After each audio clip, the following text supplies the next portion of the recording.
تو ان جنت کے دروازوں میں سے کئی احادیث میں یہ بھی آیا کہ جو شخص وضو کرنے کے بعد شہادت کی انگلی اٹھا کر آسمان کی طرف کر کے دوسرا کلمہ پڑھتا ہے تو اس کو بھی جنت کے 8 دروازے پکارتے ہیں کہ ہم میں سے آ جاؤ، ہم میں سے آ جاؤ۔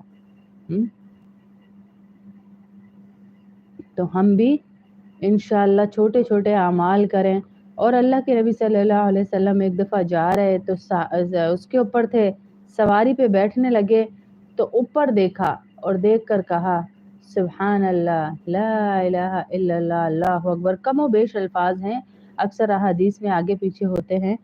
تو انہوں نے کہا ساتھ جو صحابی تھے کہ یا رسول اللہ یہ کیا کیا؟ کہا یہ سن کر اللہ رب العزت مسکراتے ہیں اور ہمیں دیکھتے ہیں، اس ٹائم اللہ پاک مسکرا رہے ہیں۔ تو آپ بھی سواری پر سوار ہوں، گاڑی ہو، کوئی بھی چیز ہو تو اس پہ یہ پڑھ لیا کریں۔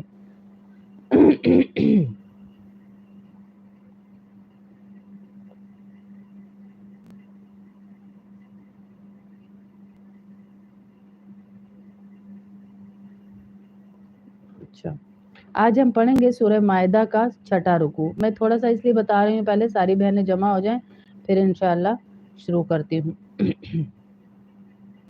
نماز میری بہنوں ایسا فرض ہے کہ ہر فرض آپ کو معاف ہو سکتا ہے۔ روزہ دیکھیں، اللہ رب العزت نے آپ کو کنسیشن دی کہ بیمار ہیں، سفر میں ہیں، روزہ چھوڑ دیجئے، اس کی قضا بعد میں رکھ لیجئے گا۔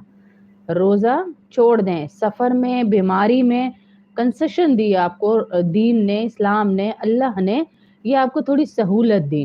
حج پیسے ہیں تو کریں، نہیں ہے تو گناہ نہیں ہے، استطاعت نہیں ہے تو گناہ نہیں ہے۔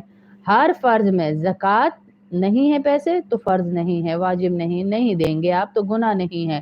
نماز ایک ایسی عبادت ہے کہ اگر آپ فالج سے بھی ہیں تو آپ آنکھوں کے اشارے سے بھی نماز پڑھیں گے۔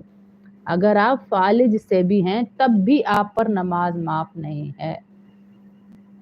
اگر آپ بستر پر ہیں، آپ کے ہاتھ پاؤں نہیں ہل رہے، تب بھی آپ نماز پڑھیں گے۔ اتنا بڑا فرض ہے نماز کا۔ نماز کی معافی نہیں، نماز کی معافی نہیں، کسی طرح بھی نماز کی معافی نہیں۔ اتنا بڑا فرض جس کو ہم معمولی وجوہات پہ چھوڑ رہے ہیں اور پھر ہم کہتے ہیں ہمارے حالات نہیں بدل رہے۔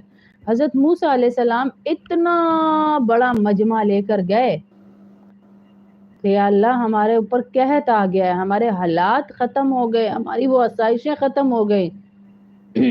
تو اللہ رب العزت نے کہا کہ اپنی نمازیں درست کرو، نمازوں پر محنت کرو، نمازوں پر محنت کرو۔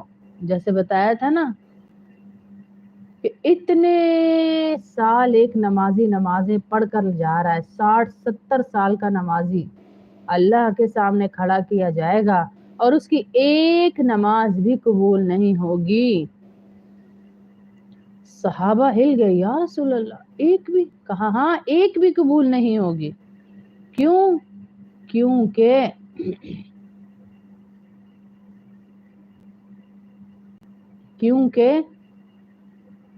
وہ اپنے رکوع اور سجدے اچھی طرح نہیں کرتے تھے۔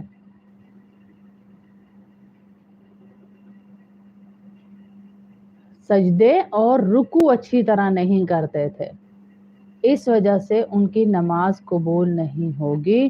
تو نماز ایک اہم رکن ہے جس کو سیکھنا چاہیے نماز کو، اور سیکھے بغیر آپ لوگ کچھ نہیں کر سکتے۔ نماز کو سیکھے بغیر آپ کچھ بھی نہیں کر سکتے۔ اگر آپ نماز نہیں سیکھیں گے تو آپ کچھ بھی نہیں کر سکتے۔